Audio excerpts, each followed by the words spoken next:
നമസ്കാരം. ഇന്ത്യയിലെ ഏറ്റവും അധികം ആദരിക്കപ്പെടുന്ന ബഹുമാനിക്കപ്പെടുന്ന ബിസിനസ് വ്യക്തിത്വം ആരെന്ന് ചോദിച്ചാൽ നിസ്സംശയം പറയാം അത് ശ്രീ രത്തൻ ടാറ്റയാണ്. നമുക്ക് അദ്ദേഹത്തിൻ്റെ ചില സ്വഭാവ സവിശേഷതകളും അദ്ദേഹം ഉയർത്തിപ്പിടിക്കുന്ന ചില മൂല്യങ്ങളും തന്നെയാണ് ഇതിന് കാരണമായിട്ടുള്ളത്. അതുമായി ബന്ധപ്പെട്ട് അദ്ദേഹത്തിൻ്റെ സുഹൃത്തും കോളമിസ്റ്റും ബ്രാൻഡ് ഗുരുവും ഒക്കെയായ സുഹേൽ സെത്ത് പറഞ്ഞ ഒരു കഥയുണ്ട്. 2018 ഫെബ്രുവരി 6 ഇംഗ്ലണ്ടിലെ ബക്കിംഗ്ഹാം പാലസിൽ വെച്ചിട്ട് പ്രിൻസ് ചാൾസ് ഒരു ചടങ്ങ് ഓർഗനൈസ് ചെയ്യുകയുണ്ടായി.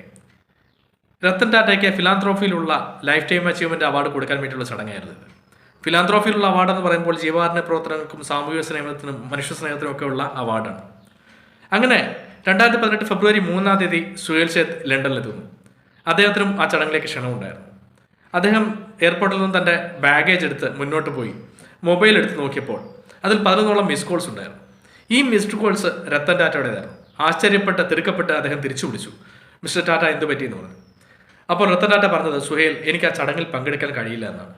അപ്പോൾ എന്തുകൊണ്ടെന്ന് അദ്ദേഹം തിരിച്ചു ചോദിച്ചപ്പോൾ രത്തൻ ടാറ്റ പറഞ്ഞത്, എനിക്ക് 2 നായ്ക്കുട്ടികളുള്ള കാര്യം സുഹേലിന് അറിയാമല്ലോ, ടാങ്കോയും ടീറ്റോയും. അതിലൊരു നായ്ക്കുട്ടി ഒരു വലിയ അസുഖം പിടിപെട്ട് കിടപ്പിലാണ്. ഈ ഒരു സമയത്ത് അവനെ ഒറ്റയ്ക്കാക്കി എനിക്ക് ആ ചടങ്ങിൽ പങ്കെടുക്കാൻ കഴിയില്ല എന്ന് പറഞ്ഞു. ഇത് കേട്ട് അത്ഭുതത്തോടുകൂടി സുഹേൽ സെത്ത് ചോദിച്ചു, മിസ്റ്റർ ടാറ്റ, ഈ ചടങ്ങ് ഓർഗനൈസ് ചെയ്തിരിക്കുന്നത് പ്രിൻസ് ചാൾസ് ആണ്, അതും ബക്കിംഗ്ഹാം പാലസിൽ വെച്ചിട്ടാണ്. അതൊന്നും രത്തൻ ടാറ്റയ്ക്ക് ഒരു കാരണമല്ലായിരുന്നു. അദ്ദേഹം ആ ചടങ്ങിൽ പങ്കെടുത്തില്ല. ഇതിനെപ്പറ്റി സുഹേൽ സെത്ത് പ്രിൻസ് ചാൾസിനോട് സംസാരിച്ചു. അപ്പോൾ അദ്ദേഹം പറഞ്ഞത്, അതാണ് മിസ്റ്റർ ടാറ്റ. ആ മനുഷ്യൻ്റെ ഈ നൈർമല്യവും ഈ മൂല്യങ്ങളും ഒക്കെ തന്നെയാണ് അദ്ദേഹത്തെയും അദ്ദേഹത്തിൻ്റെ ടാറ്റ എന്ന വലിയ സാമ്രാജ്യത്തെയും ഒരു കാറ്റിലും കോളിലും ഒന്നും ഉലയാതെ പിടിച്ചു നിർത്തിക്കൊണ്ടിരിക്കുന്നത്. രത്തൻ ടാറ്റ നമുക്ക് ഏവർക്കും മാതൃകയാക്കാവുന്ന ഒരു വ്യക്തിത്വമാണ്. അദ്ദേഹം എത്രത്തോളം ഉയരത്തിലാണ് നിൽക്കുന്നത് അത്രത്തോളം തന്നെ വിനയാന്വിതനാണ് അദ്ദേഹം.